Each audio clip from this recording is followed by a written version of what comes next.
काल में किसी नगर में एक सेठ जी रहते थे। उनके 7 पुत्र थे और सातों शादीशुदा थे।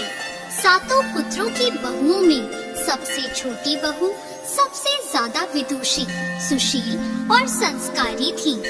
एक दिन सबसे बड़ी बहू ने सभी देवरानियों से कहा कि आज घर को लीपने के लिए पीली मिट्टी लेकर आते हैं। सभी बहुएं डलिया और खुरपी लेकर मिट्टी लेने चली गई। जब बहुएं मिट्टी खोदने लगी तब वहाँ एक सांप निकला। बड़ी बहू उस सर्प को खुरपी से मारने लगी तो छोटी बहू बोली, मत मारो इसे, ये बेचारा तो निरपराध है। यह सुनकर बड़ी बहू ने सर्प को नहीं मारा। तब सर्प एक और जाकर बैठ गया। छोटी बहू ने सर्प से कहा, आप यहाँ से जाना मत, मैं अभी आती हूँ। ऐसा कहकर छोटी बहू सर्प के लिए दूध लेने चली गई।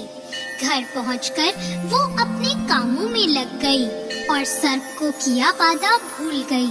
अगले दिन जैसे ही उसे ये बात याद आई तब वे दूध लेकर वहाँ पहुँची। तब उसने देखा सर्प तो वहीं बैठा है। सर्प को देखकर वो बोली, भैया मुझे माफ कर दो, मैं अपने कार्य में लगकर आपसे किया वादा भूल गई। तब सर्प बोला, मुझसे झूठ बोलने के लिए मैं अभी तुझे डस लेता, लेकिन तूने मुझे भैया कहा है, इसलिए मैं तुझे छोड़ रहा हूँ और आज से तू मेरी बहन हुई। तुझे जो चाहिए मांग ले। छोटी बहू बोली, भैया मेरा कोई नहीं है, मुझे एक भाई मिल गया, मुझे और कुछ नहीं चाहिए। बस जब भी मैं अपने भाई को पुकारूं तुम चले आना। कुछ दिनों बाद सावन के महीने में सेठ जी की सभी बहुएं अपने अपने पीहर जाने लगी और छोटी बहू से बोली, तेरा तो कोई पीहर नहीं है, तू कहाँ जाएगी? यह सुनकर छोटी बहू बहुत रोई। तभी वह सर्प एक मनुष्य का रूप धारण करके उसके घर आया और बोला, मेरी बहन को भेज दो। तब सबने कहा, इसका तो कोई भाई नहीं है। तो वह बोला, मैं दूर के रिश्ते का भाई लगता हूँ। इस तरह विश्वास दिलाने पर घर के लोगों ने छोटी बहू को उसके साथ भेज दिया। रास्ते में उसने छोटी बहू को बताया, बहन मैं तुम्हारा भाई सर्प हूँ और तुम्हें अपने साथ अपने घर नागलोक ले जाने आया हूँ। तुम डरना मत, तुम मेरी पूंछ पकड़ लो। छोटी बहू ने सर्प के कहे अनुसार किया। जैसे ही वह नागलोक पहुँचे, नागलोक के धन ऐश्वर्य को देखकर छोटी बहू चकित रह गई।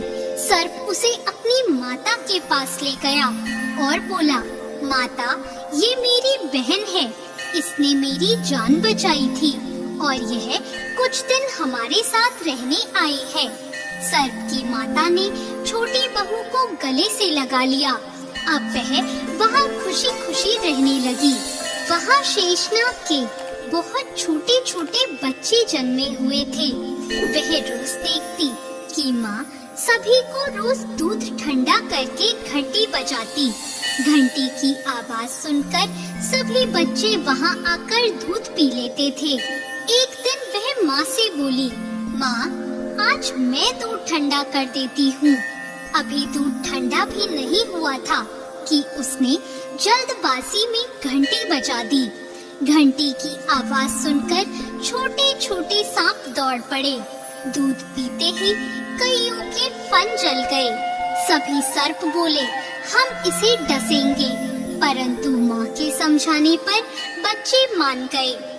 तब उसके भाई सर्प ने और उसकी माँ ने छोटी बहू को हीरे मोती और जवाहरात देकर उसे विदा किया। इतनी सारी धन दौलत देखकर बड़ी बहू बोली, भाई ने इतनी सारी दौलत दी है तो इसे झाड़ने के लिए एक सोने की झाड़ू भी दे देता। यह सुनकर सर्प ने सोने की झाड़ू भी लाकर दे दी और उसकी माँ की तरफ से हीरे मोती और मणियों का एक अद्भुत हार भी दिया। उस हार की प्रशंसा सारे नगर में होने लगी। जब यह प्रशंसा नगर की रानी ने सुनी तो उस हार को पहनने की इच्छा उसने राजा को बताई।